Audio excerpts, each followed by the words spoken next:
Bienvenue, les temps de la campagne, encore 2 jours, seulement 2 jours, pour que les Congolais se préparent à aller voter. Voter pour qui, pourquoi, dans quelles conditions?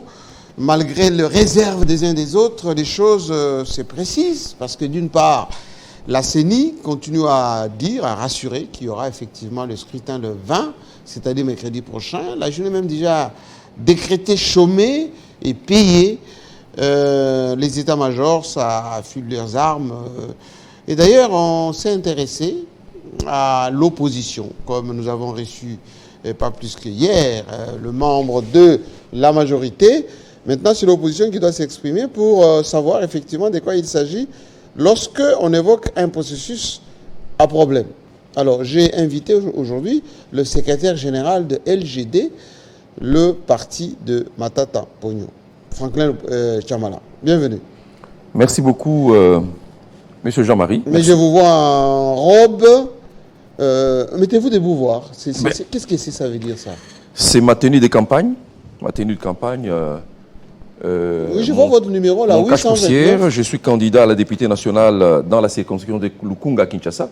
Mon numéro de campagne, c'est les 829. 829, le 829, c'est le numéro du candidat Chamala, Franklin, les candidats de l'intérêt général. Mais les 3 écrits à la main. Et le 3, c'est le candidat Moïse Katumbi, les candidats sportifs à la présidente de la République. Pourquoi pour les sportif? comptes. Mais c'est le candidat de l'élégance, le candidat pragmatique. C'est le candidat qui dispose de tous les leviers dans sa main pour gouverner ce pays. Mais ça, c'est une robe de médecin, ça? Mais c'est effectivement une robe de médecin. Regardez ce qu'il y a derrière là. Oh. Une robe de médecin pour... nous sommes en laboratoire pour essayer de tenter de soigner ces pays qui souffrent de la malgouvernance. Oui, c'est ça. Mais quelle malgouvernance? Nous avons IGF ici. IGF qui alerte, qui a fait arrêter des gens. Nous avons pour la première fois un directeur de cabinet du président qui a été arrêté. Nous avons pour la première fois le budget national qui a augmenté. Nous sommes à 16 milliards. Quelle malgouvernance? Bon, tout ceci, ce ne sont que des chiffres et des données qui sont présentés juste pour flouer les peuples. Flouer les peuples, en réalité, il n'y a rien de fait.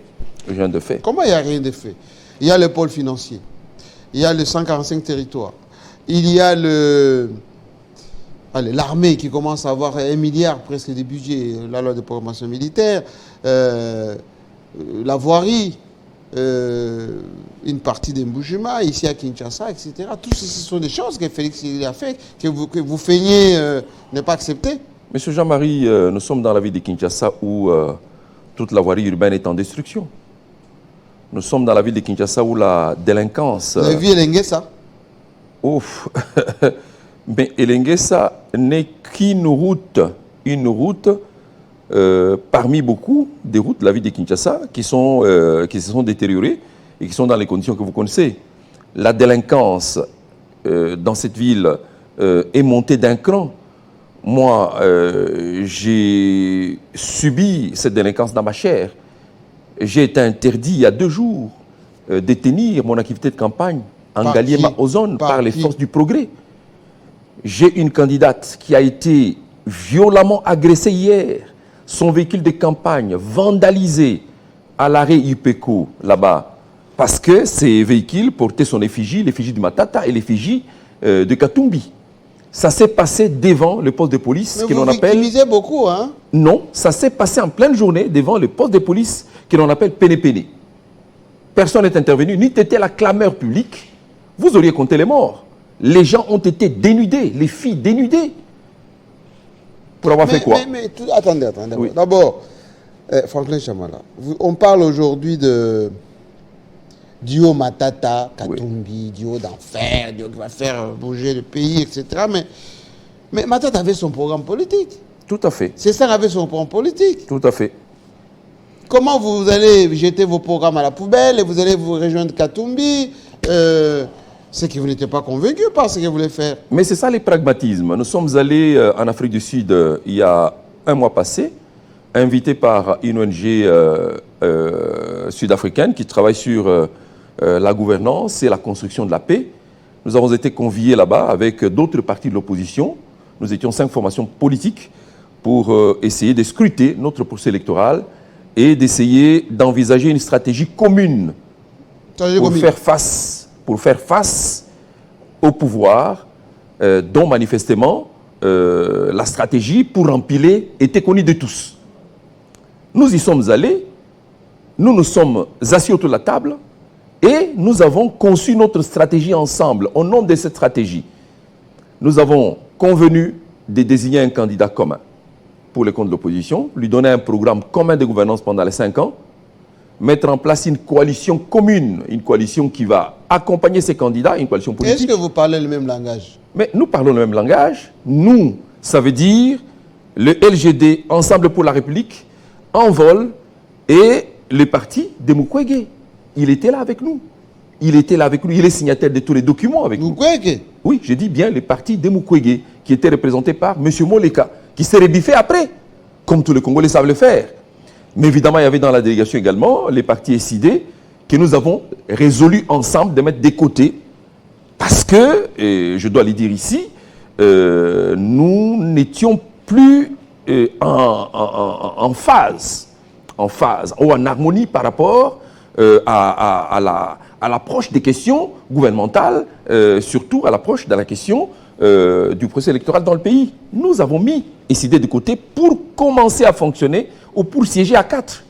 Ça s'est passé ainsi et à 4, nous avons sorti le candidat commun, nous avons sorti un programme commun, nous avons sorti une coalition politique que l'on appelle Congo Amakasi et aujourd'hui qu'il y a un candidat qui a les vents en poupe dans le pays. Voilà. Oh, les vents en poupe avec des images. IDPS dit que vous trafiquez vos images, le peuple ne veut pas de vous. Vous avez fui Kananga, vous avez fui Mbujimaï, vous n'êtes pas parti à Chikapa. Mais à l'UDPS, on n'a jamais cru en la vérité. L'UDPS n'a jamais cru en la vérité. Ça, c'est clair. C'est des gens qui se sont investis beaucoup dans la démagogie et dans les menaces. Les menaces, c'est ce qu'ils savent faire, libre à eux de continuer à le faire. La vérité est là. Toutes ces foules-là ne sont pas l'invention du LGD ni d'ensemble.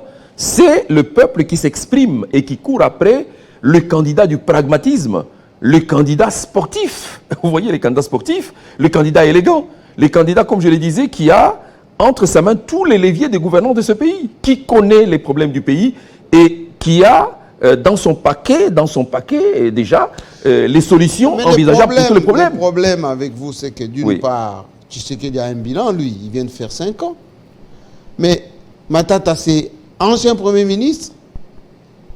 Katumbi, c'est ancien gouverneur. Oui. Il n'y a pas photo, hein? Bon, il n'y a pas photo, effectivement. Vous avez raison. Le président Tshisekedi, c'est un président... Il vient de faire 5 ans. 5 ans, mais avec un bilan 0. C'est notre président. Il est aussi mon président, le président Tshisekedi. Il n'est pas que président de l'UDPS. Même si l'UDPS tente de se l'approprier, il est le président de Katumbi, il est le président de Matata, il est le président de Franklin Tchamala. On reconnaît son bilan, il connaissait son bilan. Mais justement, son bilan, c'est un bilan 0. Ça veut dire quand vous prenez son actif et son passif, le résultat n'est même pas 0. Le résultat est négatif. Négatif, largement négatif. En quoi c'est négatif? Moi, je parle confidentiel. Je vous ai parlé de 16 milliards, c'est rien, 16 milliards? Bon, je vous ai parlé de 145 territoires, c'est rien? Regardez d'où il a pris le pays. D'où il a pris les pays. Oui. Lorsqu'il fait la remise reprise avec le président. Moins de 5 milliards. Oui, moins de 5 milliards, mais avec des indicateurs sur le plan économique et social qui étaient presque au vert. Au vert. Le taux de change qu'il hérite n'est pas celui qu'il va nous laisser demain. Parce qu'il est sortant. Le taux de change qu'il hérite, ce n'est pas celui qu'il va laisser au pays demain. Mais aussi, pour ne prendre qu'un exemple, il a trouvé dans ce pays une société comme Congo Airways, dont il disait oui, mais dans quel état financier? Ah, mais justement, vous avez acheté des vieux avions. Mais justement, c'est ce qu'il disait. Mais la comptabilité de Congo Airways à son entrée est là. À son entrée, la comptabilité est là.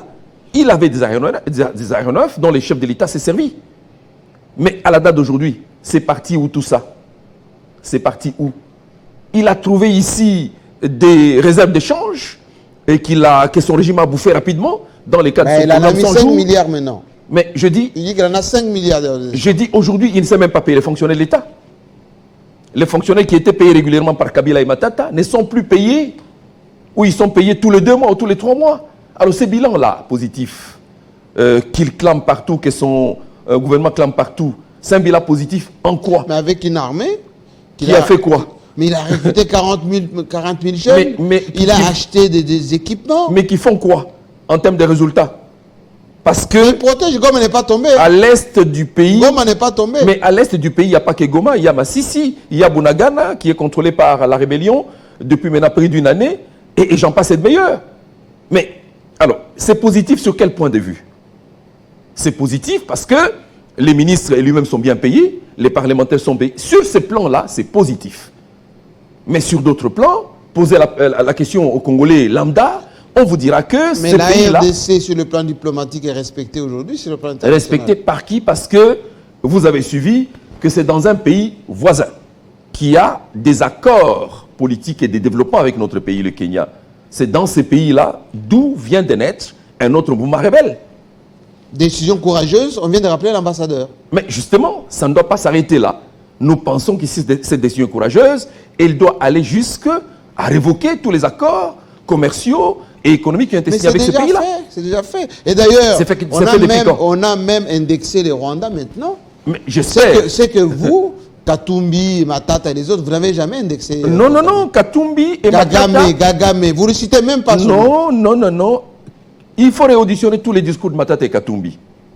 Quand ils ont l'occasion de le faire, ils le font. Mais maintenant, les gens ne doivent pas trouver des prétextes autour de ça pour dire qu'ils ne citent pas assez. Ils veulent que nous les citions comment? Par quel nom? Matata et Katumbi n'ont jamais dit que... génocidaire, c'est que nous attaquent. Non, en tout cas, Matata et Katumbi n'ont jamais présenté Kagame comme étant un frère. En tout cas, des mémoires d'hommes, je ne me souviens pas qu'un jour, Matata et Katumbi auraient présenté Kagame comme étant un frère. Celui qui l'a présenté comme un frère aux Congolais ici et au stade du 20 mai, ovationné par son parti, est connu. Et donc, ne cherchons pas des faux fouillants. On est devant un problème. C'est un problème sérieux, un problème de perception des questions, des relations bilatérales avec certains États. Une question des perceptions de notre puissance dans la région et dans l'Afrique. C'est important. Aujourd'hui... Mais on dit de vous, oui. Matata, Katumbi, candidat de l'étranger. Ben, Matata a des ramifications là-bas, Fonds monétaire, Banque mondiale, de l'Afrique, partout, où il va même servir comme conseiller. C'est ces gens-là qui vous financent. Mais si... On dit même que l'argent de Katumbi, ça vient de Kigali. Non, mais... Donc, tout ça, ça ne vous gêne pas que vous êtes des candidats estampillés de l'étranger. Non, tout ça, c'est des faux fouillants. C'est des faux fouillants parce que l'accord pour la mise en place de cash, la coalition politique qui a conduit les chefs de l'État actuels, Félix Tshisekedi, a postulé à la présidence et a remporté cette élection de la manière que l'on connaît. Cet accord-là a été signé, non pas au pays, mais au Kenya. Le Kenya qui vient de nouveau de nous servir une autre pièce de théâtre. Mais il n'y a pas de rapport. Hein? Mais il y a des rapports. Avec Tshisekedi. Quand on parle de l'étranger... Tshisekedi n'a rien à voir avec ce qui se passe au Kenya. Quand on parle de l'étranger, on connaît qui a vécu à l'étranger et qui continue à vivre à l'étranger avec sa famille jusqu'à la date d'aujourd'hui. Le chef de l'État est ici. Est-ce qu'on peut nous dire où est-ce que ses enfants étudient ici au pays?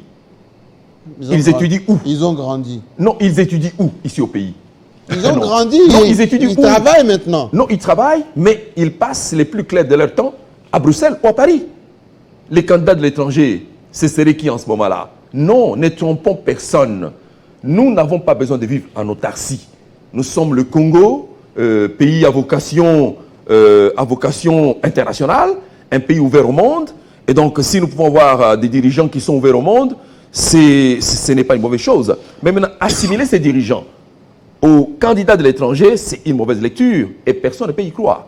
Personne, même nos enfants n'y croient pas. Mais Matata, oui. Matata, il va faire quoi? Demain, Dio, Matata, Katumbi, vous allez faire quoi? Katumbi, on sait que c'est un homme d'affaires. Matata, on sait que un professeur d'université, intellectuel, tout ça. Mais pour le Congo, vous allez faire quoi? Mais il faut bien... Regardez là, on vous voit. Oui. On a l'impression que vous pensez déjà que c'est la victoire est déjà conquise là. Non, mais la victoire, elle est déjà acquise. elle est déjà acquise parce que quand vous regardez l'expression de notre peuple pendant cette campagne... C'est une fausse assurance que vous vous affichez Non, maintenant. mais le peuple s'est exprimé pendant la campagne. Le peuple a montré de quel côté il penche. Et c'est ça qui crée l'énervement. Qu'est-ce qui fait aujourd'hui que du côté du pouvoir, il y ait beaucoup d'énervement? Au point de commencer à nous agresser ici, à nous insulter là-bas. Cet énervement traduit effectivement l'état d'esprit qui prévaut de ce côté-là. Mais, M. Jean-Marie, pour ne pas parler simplement de la campagne, regardez les portraits de campagne du chef de l'État. Psychologiquement, ces portraits, ils nous montrent dans quel état d'esprit il se trouve depuis plus d'une année. Mais il est serein. Mais non, regardez son portrait. Il est serein. Son portrait. Il agite le drapeau. Non. Il fait passer les trois messages. Sécurité, développement, prospérité. Non. Il faut bien regarder son portrait. C'est un portrait où... Lequel? Il vous pointe du doigt comme ça. Ça, psychologiquement, ça montre effectivement l'énervement. Pourquoi? Avec les drapeaux? Non, il pointe du doigt. Regarde son portrait. Quand il ne fait pas ça, il pointe les doigts comme ça. Et ce doigt-là, il le pointe, vise vers l'opposition. Il vous dit, attention. Quand il ne fait pas ça, plus près de lui, c'est des candidats qui font comme des musiciens, les bisetti comme ça, en train de rire, de se moquer du peuple. Comment ça, les bisetti? Je vous dis, c'est des choses qui traduisent l'état d'esprit qui prévaut de ce côté-là. Mais de l'autre côté, regardez le portrait de Katumbi. Oui. C'est un portrait d'un homme sérieux, un homme équilibré, un homme qui regarde l'avenir. À côté de Matata, qui a aussi un regard tourné vers l'avenir, qui imagine des solutions dont ce pays a besoin dans tous les secteurs, n'est-ce pas, pour se reconstruire, pour se réformer, n'est-ce pas, et pour se refonder. Vous pensez que les deux ici vont s'entendre? Les deux là? Oui. Mais les deux là, vous n'avez qu'à les laisser travailler. Vous verrez bien que même au lendemain de leur prise de fonction, tout aura changé de soi-même dans ce pays. Tout quoi? Mais d'abord, tout va se réajuster. Je parle du réajustement.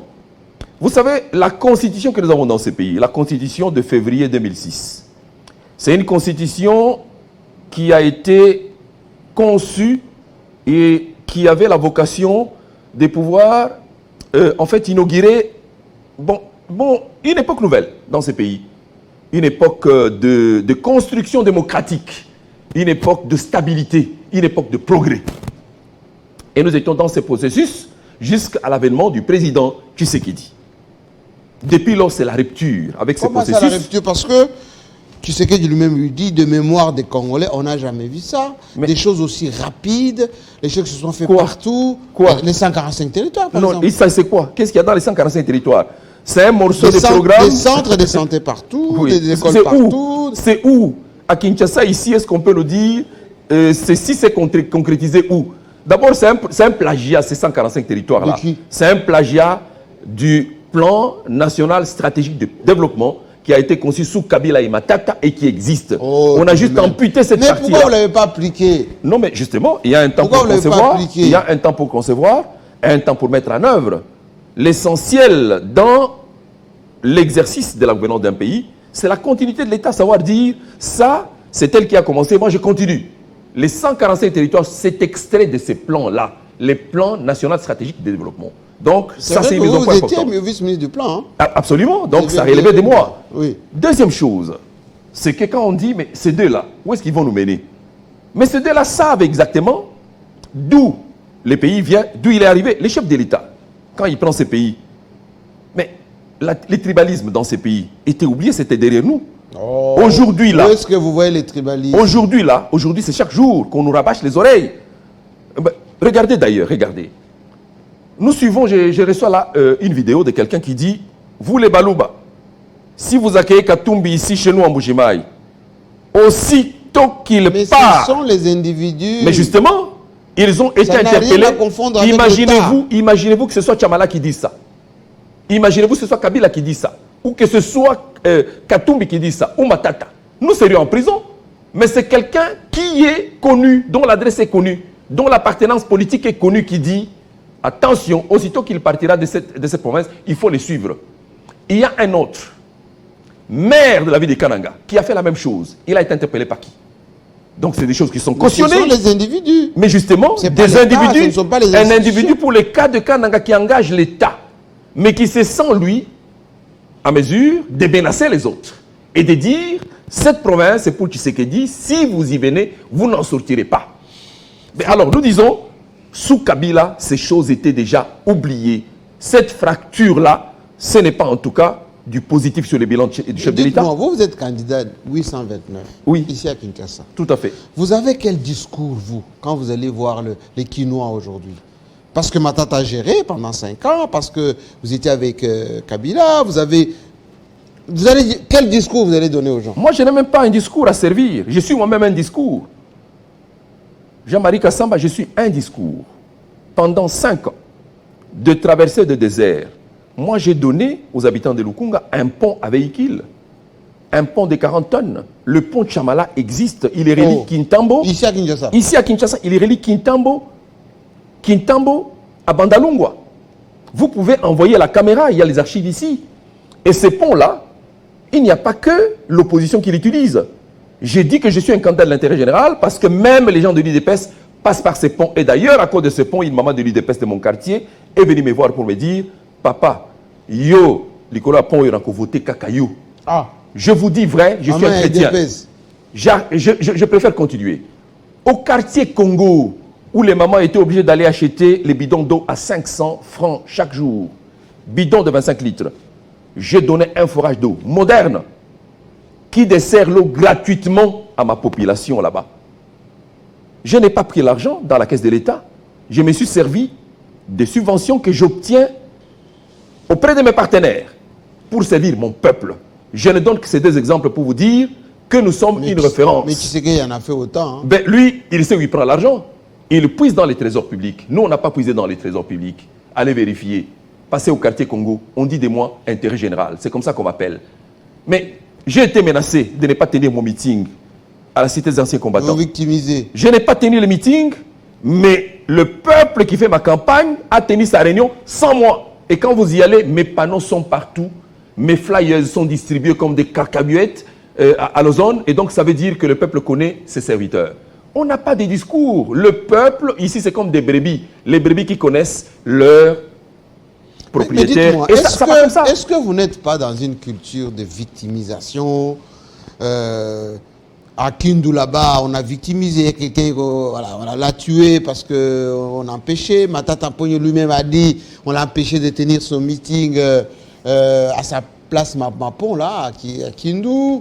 Ensuite, son avion était bloqué dans un pays de la sous-région, etc. Aujourd'hui même, c'est hier, Franck Diongo. Voilà, les forces du progrès, tout ça. Vous ne préparez pas Vous ne préparez pas la contestation avec tout ça. Non, moi je vais commencer par là. Moi j'ai habité la cité des anciens combattants. Oui. Je fus voisin il y a 15 ans de Franck Diongo. Il est au quartier L. Donc c'est un homme qui vit là-bas, qui a sa résidence là-bas, qui est connu là-bas. Et ce qui s'est passé est archivé. Monsieur Jean-Marie. Maintenant, à propos de la victimisation, ce qui s'est passé à Boma, pendant les meetings de notre candidat numéro 3, c'est aussi la victimisation des gens qui viennent et qui tirent à bout portant sur les personnes qui assistent au meeting, qui amènent les armes blanches, qui menacent, qui tirent, qui blessent. Non. Mais les gens qui ont tué notre représentant de la jeunesse, le président de la jeunesse d'ensemble à Kindu, sont connus. Ils ont été interpellés par qui? Les garçons, l'avocat qui est décédé. On a porté plainte, mais personne n'est interpellé jusqu'à la date d'aujourd'hui. Ça aussi, c'est la victimisation. Mais le président Matata devait se rendre à Ouvira il y a quelques jours pour tenir son meeting, le meeting de campagne du candidat numéro 3, parce que le candidat numéro 3 était aussi sur un autre front. Mais il a été empêché de se déplacer pour aller là-bas. Le candidat numéro 3 lui-même a été empêché de prendre son vol pour aller quelque part. Je dis, c'est des faits vrais, des faits qui sont vécus. Les gens tremblent, les gens ont peur. Mais nous leur disons que nous ne sommes pas des revanchards. Dites-moi. On n'est pas des revanchards. Mardi prochain, oui. Si le peuple vote pour Tshisekedi, vous allez accepter. Mais parce que le peuple ne votera pas pour lui. Pourquoi? Mais parce que les résultats s'affichent déjà. On sait derrière qui le peuple court en ce moment. On sait avec quel cri le Tshisekedi est accueilli. Mais vous allez avoir quelle capacité? Le président Tshisekedi, on ne votera pas pour lui. On sait que ce sont les scénarios de tricherie qui sont préparés. Mais rassurez-vous, nous avons préparé aussi des scénarios pour contrer toute tricherie. Ah bon? Vous allez faire quoi? Ben, ne vous en faites pas. Les recettes comme ça, on ne les dévoile pas. On ne dévoile pas les recettes comme ça. Nous avons préparé les scénarios qu'il faut pour contrer la tricherie. Nous, Congo et Makassi, nous avons en main des leviers importants pour contrer cette tricherie-là. On a vu Matata Mponyo faire un discours là, qui est en diffusion en ce moment, où il prend à témoin le peuple, la communauté internationale, tout ça. Mais c'est chantage, ça, vous allez faire. Non, mais il le prévient déjà. Parce que nous savons de quel côté le peuple penche. Malgré les menaces, n'est-ce pas? Malgré les menaces et les insultes, le peuple congolais a déjà fait son choix. Maintenant, nous disons, nous savons aussi que la tricherie est bien préparée. Nous, Congo et Makassi, nous avons mis en place un dispositif important pour contrer cette tricherie-là. Et vous le vivrez ici. Mais vous n'êtes pas démocrate. Non, on est démocrate. Si déjà d'avance, vous commencez à soupçonner les gens, c'est de bonne foi que Kadiou est en train d'organiser des élections. Non, mais nous, on a du respect pour les présidents de la CENI, Kadima. La preuve, c'est que beaucoup de gens n'ont pas voulu participer à ces processus. Nous, en sachant que même le fichier électoral était truffé et de beaucoup de rébus, nous avons dit, nous y allons. Et nous y sommes maintenant. Nous y sommes. Et notre présence dans ce processus a permis de modifier beaucoup de choses. Maintenant, je vous dis, autant la tricherie a été préparée, autant de notre côté, nous avons des équipes qui se sont installées pour préparer les scénarios envie de contraindre cette tricherie et nous le ferons, vous les vivrez. Alors, au mieux, allez, réfléchissons pas à l'absurde, si jamais c'est Katumbi qui gagne. C'est quoi les 100 premiers jours? Vous allez faire quoi? Ben, les 100 premiers jours... On doit savoir quand même ce que vous allez faire. Non, mais nous avons un programme. Si c'est déjà critiqué seulement Tshisekedi, c'est une chose, non, mais lui, au moins, il a un bilan. Lui, au moins, il a ses six axes dans lesquels il va faire les choses, parce qu'il va continuer sur les acquis, comme il dit, les acquis. Vous allez faire quoi? Mais nous, les candidats qui se sont mis ensemble là, c'est Sanga, Katumbi, chacun avec son Matata et les autres, oui. Nous avons mis en commun les projets de société des uns et des autres. Mais qui n'est pas publié. C'est déjà publié. Mais nous ne voulons pas vivre encore les plagiats. C'est pour ça que nous faisons en sorte que ce que nous avons conçu soit encore conservé par nous. Mais nous avons mis en commun tous ces différents programmes de chacun de ces candidats. Nous en avons sorti une ébauche qui définit les priorités sur lesquelles les prochains présidents devra se consacrer avec son gouvernement. C'est notamment la question sécuritaire pour laquelle une recette est déjà conçue. Elle est prête. Vos 6 mois là de Katumbi là? Je dis, une recette est déjà conçue. La question sécuritaire sur toute l'étendue du pays. Pas uniquement à l'est de notre pays, mais la question sécuritaire, y compris à Kinshasa, où nous sommes des victimes expiatoires de la part des milices, les milices du pouvoir. Ou les milices qui... Vous les voyez où les milices? Mais l'effort du progrès, c'est qu'on appelle l'effort du progrès, ce sont les militants. Qui nous ont menacés tout le temps, qui nous ont menacés même quand nous étions dans les blocs de l'opposition, qui vous amputent les doigts, qui dénudent les femmes, qui vandalisent les véhicules de l'opposition, qui détruisent nos matériels de campagne. Mais ces forces du progrès-là se réclament, n'est-ce pas, d'un parti politique connu, les partis du pouvoir. Mais une fois, donc, si vous êtes élu, vous allez faire quoi? Chasse aux sorcières? Non, mais laissez-nous, on ne fait pas la chasse aux sorcières. Il n'y aura même pas. Nous, on n'est pas des revanchards. Oui, mais vous allez la dire, restauration... Vous allez dire, oh, Matata a été poursuivi, Katumbi poursuivi, pas donc du tout. on doit Il n'y aura pas tout ça, il n'y aura pas la distraction. Nous allons nous mettre au travail. Et le travail, parce que c'est le travail qui ennoblit l'homme, va remettre chacun d'entre nous à sa place. À sa place. En vous vengeant? Non, pas du tout. Il n'y aura pas de vengeance du tout. Pas du tout de vengeance. Y compris à l'égard de nos oppresseurs d'aujourd'hui. Il n'y aura pas de vengeance du tout. Ils peuvent déjà les savoir. Il n'y aura pas de vengeance. Nous allons nous mettre au travail et ils se mettront à leur place. Écoutez, mais au moins, la loi devra être respectée par tous. Y compris par nous-mêmes. Il y a une question qui tombe, et on va terminer par là. Oui. Que deviendra Matata Mponyo une fois Katumbi est élu? Si jamais il est élu. Non, mais il faut attendre les résultats des législatives. Il faut attendre parce que la distribution des responsabilités en ce moment-là, elle se fera en fonction des résultats. Vous pensez avoir une majorité dans ce pays? Mais, avec l'Union sacrée qui est alignée partout? Mais qui peut voter pour les députés de l'Union sacrée?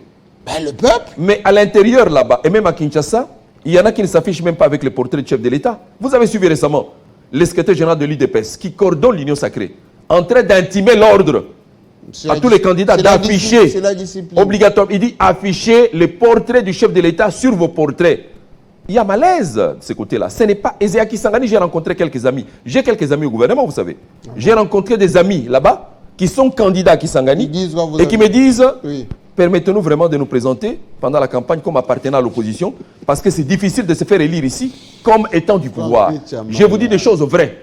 Il y a aujourd'hui des choses vraies, il y a des candidats que je ne citerai pas ici, qui dans leur circonscription ont refusé d'afficher les portraits du chef de l'État. Parce qu'il n'y a personne à l'intérieur, dans certaines provinces, qui peut vous donner les suffrages en ayant ces portraits-là sur vous. D'où découle cette assurance, Franck Chamala? Ça découle d'où? Notre assurance. Oui. Mais nous avons été anciens gouvernants. Nous avons géré ces pays. Nous connaissons ces peuples, nous les connaissons. Nous connaissons ces habitudes. Nous les regardons en face et ils nous communiquent un message. N'avez-vous pas vu ce peuple applaudir Kabila, sur qui on avait jeté l'anathème?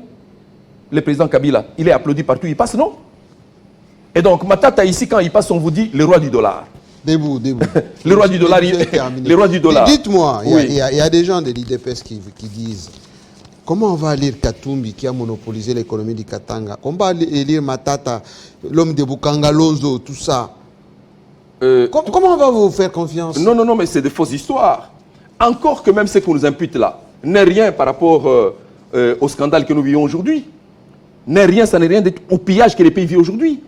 Des gens qui pillent les pays, qui rapatrient les devises tout le temps, et le RAM, c'est le scandale du siècle qui a appauvri même les plus pauvres. Vous comprenez? Et donc, quand on nous met sur le dos des choses comme ça, nous n'avons pas de réponse à donner parce que le peuple a déjà répondu lui-même. Le peuple congolais, partout les chefs de l'État passent, le peuple lui dit « Bon, on a vu ça à la maison. » Vous savez comment? Il y a des campagnes. Merci. Il y a des campagnes. Il reste 2 jours. Hein? Ah non, mais Bissot aussi c'est campagne. Il y a des campagnes. Aussi c'est campagne. Voilà, il y a des campagnes. Mais il n'y a pas de campagne. Merci. Merci, Jabari.